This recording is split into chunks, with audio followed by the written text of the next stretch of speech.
Hey everyone, Goji Fan Predator 2003 here with another review. Now, this is going to be one that I've done a monster facts on, and it's been a while since I've put them out. So without further ado, here we go. And in case you're wondering the theme of the background, there really isn't much of a theme for this one, so here we go. Here is Behemoth from Godzilla King of the Monsters 2019. Now, Behemoth didn't show up in the movie until, well, technically he did appear before the end credits rolled in, but, well, when he awoke, he was in Brazil, more specifically Rio de Janeiro. So, yeah, when Behemoth was woken up by Ghidorah's alpha call, he went to rampage in the city, and when the Orca was played, then Behemoth stopped rampaging and made its way to Boston. However, I'm not sure how he managed to get to Boston in such short time. Maybe he's just really quick, or maybe there's a vortex that he used. Same goes for some of the other Titans. So, yeah. But anyways, he traveled all the way to Boston to help Ghidorah, but eventually him and a few other Titans, such as Scylla and the Queen Muto, they found that Ghidorah was no more, and Godzilla was willing to fight them if he needed to. And Rodan came about, he roared at him, Godzilla gave him a look, and Rodan proceeded to bow down. And after that, Queen Muto, Scylla, then Behemoth, then I believe Methuselah was in there, so yeah, all of them bowed down to the new crowned king of the monsters, Godzilla. After that, we got some story and what happened after with Behemoth. He returned down to he returned to South America to start regrowing parts of the Amazon amongst a few other places, and even making a forest grow in a desert, I believe. So I think that was him or some other Titan, but yeah, that was something.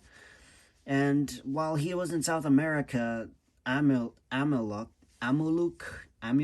well, I'm gonna call it Amuluk, he came about and sought Behemoth's territory, given that there was a lot of vegetation and flora that would be perfect for Amuluk's body, and Behemoth he didn't like the toxic discharge that Amaluk was giving off, so they proceeded to fight.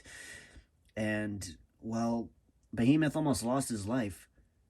Amaluk managed to knock one of his horns off, and then Behemoth countered with his tusk to the face, but then Amaluk threw another punch to him, having Behemoth on the ground. Then eventually he decided to drag him out to sea, but Godzilla was there watching the entire fight, so he decided to step in and stop Amaluk from doing what he was about to do. And he rammed Amaluk against some rocks, and, well, Godzilla told him to bow down, and Amaluk decided to bow and then left. And I believe that Behemoth was grateful for that. So eventually he returned to his now empty enclosure. And from what I saw on Dangerville, I believe, they showed the rest of the story of what happened after that fight. So Behemoth, after losing his tusk, he began to regrow it again. And soon after, I believe, I want to say I want to say they're military, but they seem more like hired hired guards or hired poachers, I believe, but something. Well, anyways, they decided to pay Behemoth a visit, and Behemoth didn't like what they were doing, given that they started shooting missiles at his forest, amongst a few other things. So Behemoth proceeded to break them, as he was not standing for his forest being burned down. After that, Behemoth decided to rest for a bit, and he saw that the tribes, well, the more like a little community of humans, they proceeded to build a town and make a monument of his fallen tusk. And Behemoth, he didn't show any aggressive behavior towards them. So, yeah, that seemed interesting. After that, we haven't seen much of Behemoth, not even in GXK or GVK. So, yeah. After that event, we don't know what's going on with Behemoth. And, well, I do wonder if he's going to appear in the upcoming movie that I believe is set to be in 2027, set to release in 2027. So, yeah, I guess all we can do is wait and speculate on who is going to be reappearing, who will be newly appearing, and what will happen next. But as for Behemoth, his story comes to a bit of a close. So, let's get into detail, shall we? Now, as you can tell, this is a YMSF figure, and the horns do not come off for certain reasons. They're a bit too fragile.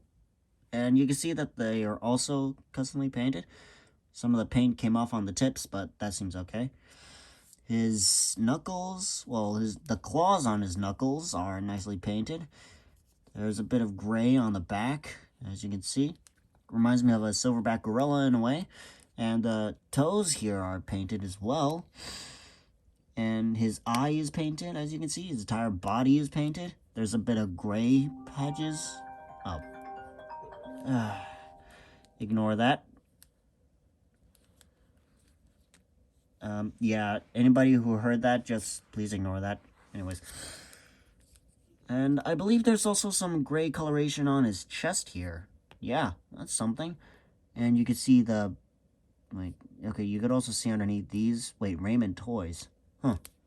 For a sec, I thought this was YMSF. Then again, I am not too certain. Well, anyways.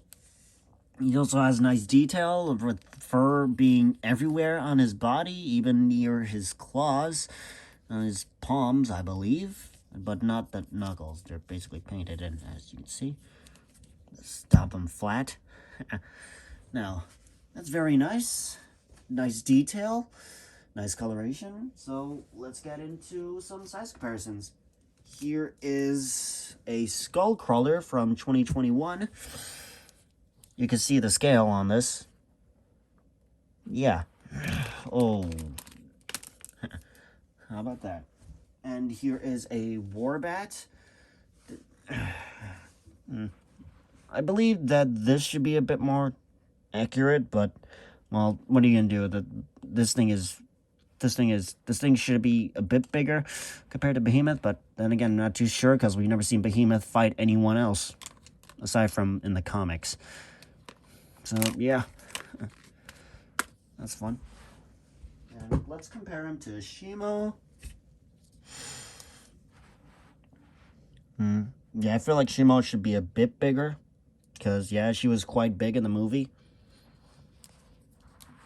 Though she does tower over him when like this. Yeah. About near that height, I would say that Shimo should be at. So, yeah. And let's compare him to Kong. This is a Bandai Movie Monster series. The other ones were Playmates.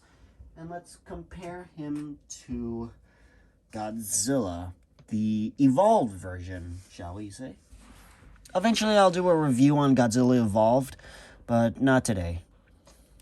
And as you can see, yeah, I'd say this is accurate with Godzilla. And for Kong, yeah, the sizing seems pretty accurate, if you ask me.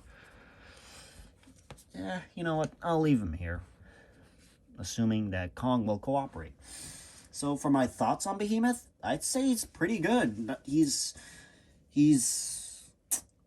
a lot of fans also like the fact that he's also a mammalian creature compared to all the others that are a bit more reptilian and dinosaur-like. So yeah, that's a welcome addition.